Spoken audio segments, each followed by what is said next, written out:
Informative and historic videos के मुअस्सिस दोस्तों, मैं हूं असद सियाद और आप तमाम देखने और सुनने वालों को अस्सलाम वालेकुम। दोस्तों, दुनिया में बहुत से पुरस्कार हादसात हो चुके हैं जो आज तक एक मिस्ट्री बने हुए हैं, जैसे कि फिरौन का खंजर कहां से आया, क्यों इसने 100 साल तक ये मानने पर मजबूर कर दिया कि ये खंजर इस दुनिया का है ही नहीं। शॉर्ट फैमिली के बच्चे आखिर कैसे गायब हो गए, क्या पॉलिक्स सिस्टर्स का सच में दूसरा जन्म हुआ था, आखिर रोजिया किलर कौन था और क्यों इस कोड को आज तक कोई भी डिकोड नहीं कर पाया। ऐसे ही कुछ मिस्ट्रीज आज हम जानने और उन्हें समझने की कोशिश करते हैं। क्या आपको लगता है कि मरने के बाद दोबारा जन्म हो सकता है? और अगर आप डाउट में हैं तो आज हम आपको ऐसी बहनों की कहानी बताने जा रहे हैं जो इस बात को सच साबित करने की पॉसिबिलिटी देंगी कि दूसरा जन्म मुमकिन है। दोस्तों, मई 1957 में चर्च जाते हुए एक कार एक्सीडेंट में 3 बच्चों की मौत वाक़ई हो जाती है, जिसमें एक 9 साल का लड़का था और 6 और 11 साल की 2 सगी बहनें। अपने बच्चों की मौत से पॉलक फैमिली पूरी तरह टूट जाती है, लेकिन इस हादसे के 3 साल बाद पॉलक फैमिली में 2 जड़वां लड़कियां पैदा होती हैं। पॉला फैमिली अपने बच्चों को एक्सीडेंट में खोने के बाद इन लड़कियों के जन्म से बहुत खुश थी, लेकिन जब ये लड़कियां 4 साल की हुई तो वो अपनी 4-5 साल पुरानी बातें याद करने लगी जो पॉला फैमिली की इन 2 मरी हुई बेटियों को पता थी। वो उस स्कूल की बातें भी करती थी जहां वो कभी गई ही नहीं थी, लेकिन जिसमें उनकी मरी हुई बेटियां जाया करती थीं। इसके अलावा इन दोनों जड़वां बहनों को कार और रोड से बहुत डर लगता था।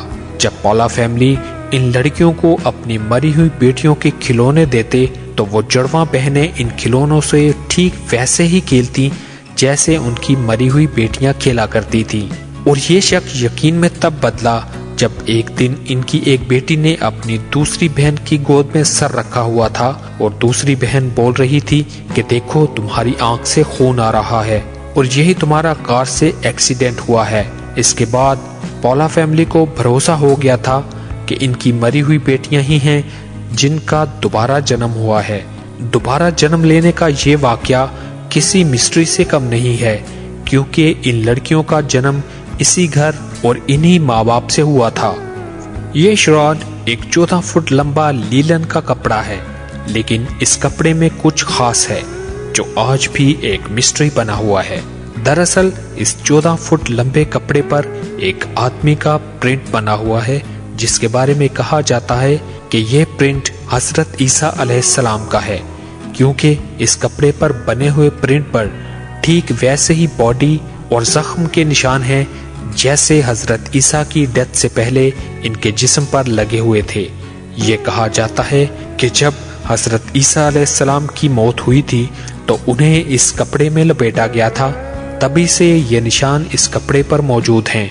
कपड़े को पहली बार 1354 में एक मशहूर जंगजू के पास देखा गया था, जिसके बाद इस कपड़े को 1578 में ट्यूरन के एक चर्च में रखा गया था। वैसे इस कपड़े को लेकर बहुत सी कहानियां हैं, जिनमें से एक ये है कि रोमन्स ने हजरत ईसा अलैहिस्सलाम की मौत के बाद पूरी रीति रिवाजों के साथ एक लिनन के कपड़े में लपेटकर दफन किया था। लेकिन इस हादसे की सबसे हैरानी की बात यह थी कि दफनाने के 3 दिन बाद जब कब्र को खोदा गया तो वहां उनकी डेड बॉडी मौजूद ही नहीं थी। वहां पर वो सिर्फ कपड़ा मौजूद था जिसमें इनको लपेटा गया था। इसीलिए माना जाता है कि ये श्राद वही लीलन का कपड़ा है जिसमें हजरत ईसा अलैहिस्सलाम को लपेटा गया था। अब तक इस कपड़े की बहुत सी रिसर्च की जा चुकी है। रिसर्च में पता चला कि इस कपड़े पर कुछ लिखा हुआ है, जिससे ये पता चला कि ये कपड़ा 2000 साल पुराना है। लेकिन जब इस कपड़े की कार्बन डेटिंग चेक की गई तो पता चला कि ये कपड़ा 1200 या 1300 ईस्वी का है। तब पता चला कि इस कपड़े का हजरत ईसा अलैहिस्सलाम से कोई भी रिलेशन नहीं बन पा रहा, और तभी से ये श्राद एक मिस्ट्री बना हुआ है। आखिर ये बच्चे कहाँ हैं? शॉर्ट फैमिली की मिस्ट्री 1945 में क्रिसमस से पहले की रात को शुरू हुई थी। स्वॉर्ड फैमिली यूनाइटेड स्टेट के वेस्ट वर्जीनिया में एक छोटे से टाउन फैटविल में रहती थी। इस फैमिली में जॉर्ज साडा और जेनेसिस अपने 5 बच्चों के साथ रहते थे। जब इस फैमिली को घर में आग लगने का एहसास हुआ तो वो सब अपनी जान बचाने के लिए बाहर भाग आए। जॉर्ज ने बाहर देखा कि इनके 5 बच्चे अभी भी बाहर नहीं आए। वहीं घर को पूरी तरह से आग ने लपेट लिया था। जॉर्ज ने बच्चों को बचाने के लिए सीढ़ी ढूंढी, लेकिन इस वक्त सीढ़ी गायब थी और उन्हें वो कहीं नहीं मिली। जॉर्ज ने सोचा कि ट्रक्स के ऊपर चढ़कर अपने बच्चों को खिड़की से बचा लूं, लेकिन उनका एक भी ट्रक स्टार्ट नहीं हुआ। और तो और जब जॉर्ज ने आग को बुझाने के लिए पानी ढूंढा तो सारा पानी उन्हें बर्फ में जमा हुआ मिला। जब जॉर्ज के पड़ोसियों ने फायर ब्रिगेड को कॉल करके बुलाने की कोशिश की तो किसी का भी फोन काम नहीं कर रहा था। आखिरकार घर ऐसे ही सुबह तक चलता रहा।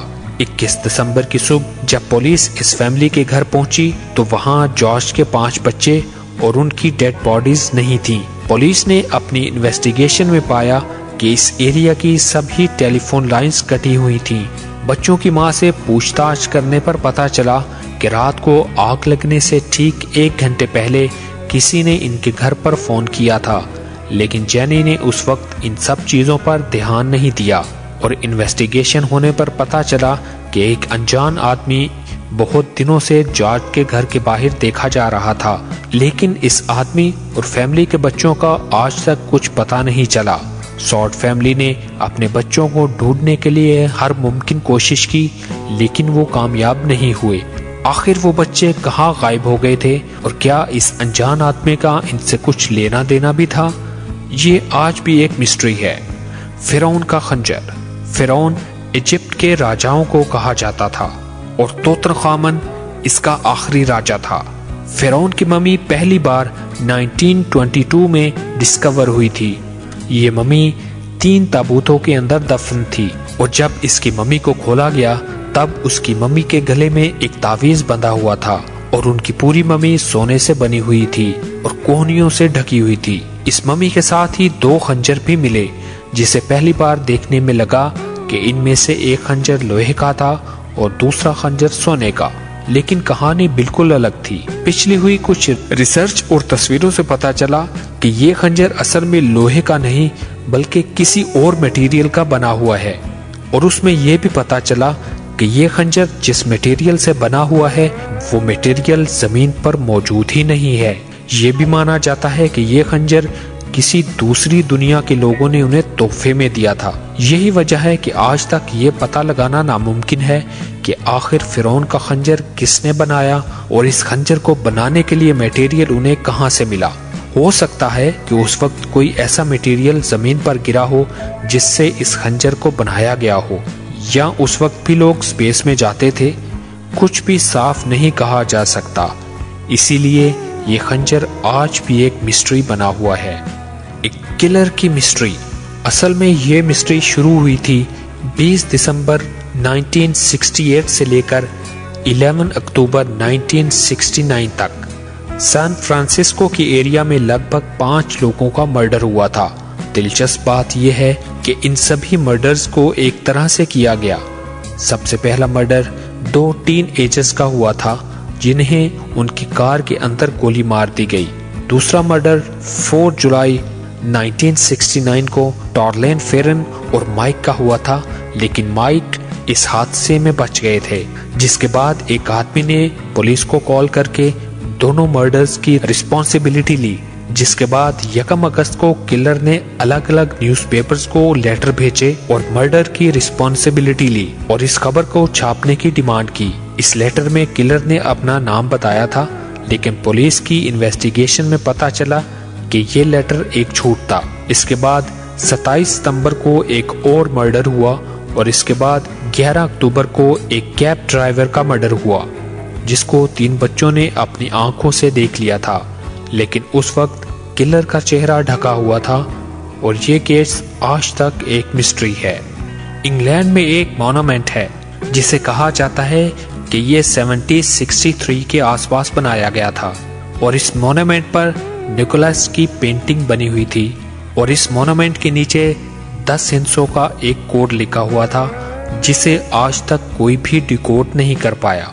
इवन बहुत से मशहूर बायोलॉजिस्ट चार्ल्स डार्विन ने भी इसे डिकोड करने की कोशिश की, लेकिन वो भी इसे डिकोड करने से कासिर रहा।